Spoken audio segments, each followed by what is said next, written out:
Hello, friends. Today, let me tell you the story of the dazzling elephant. Once upon a time, in a faraway kingdom, a dazzling white elephant was born. His skin gleamed like freshly fallen snow, and even the sunlight seemed to dance on his back. Everyone who saw him gasped, "Wow, what a magnificent elephant!" Because of his beauty, the king chose him as the royal elephant.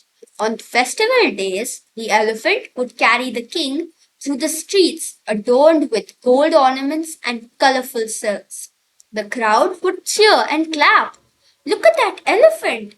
How splendid he is," they would say. The king, however, was not used to anyone else getting so much praise. "Why do they admire the elephant more than me?" he grumbled, frowning so deeply that even his courtiers were nervous. The king's jealousy grew, and soon he plotted to get rid of the elephant. He summoned the elephant's trainer. "The elephant is not well trained," the king accused. "But, Your Majesty, he obeys perfectly," said the trainer. "If he's so obedient, then make him climb to the top of the highest mountain," ordered the king.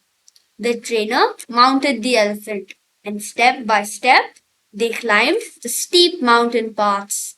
The birds blew past, the squirrels chattered, and the wind whistled in the trees.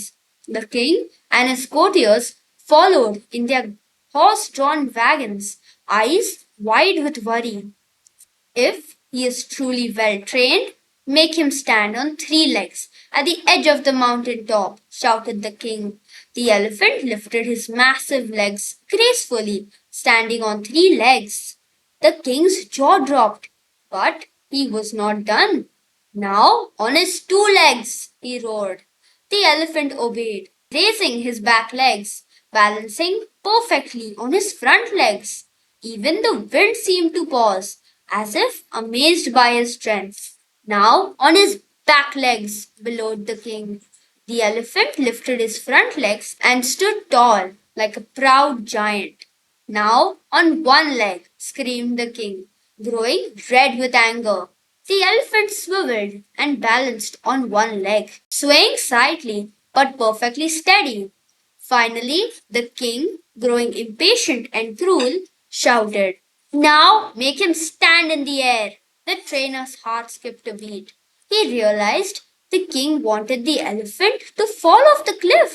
Leaning close, he whispered in the elephant's ear, "Great white elephant, the king is cruel and unworthy.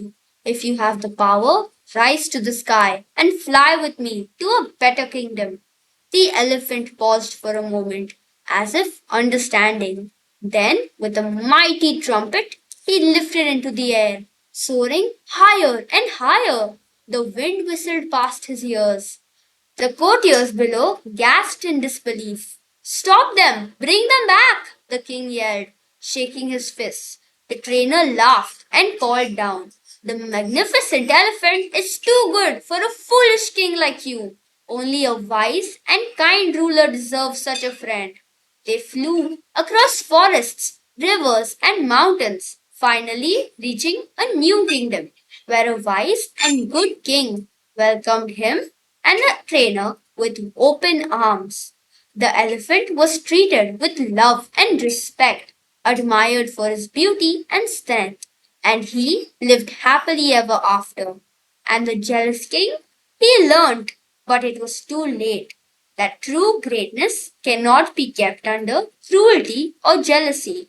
Sai Hira Bal.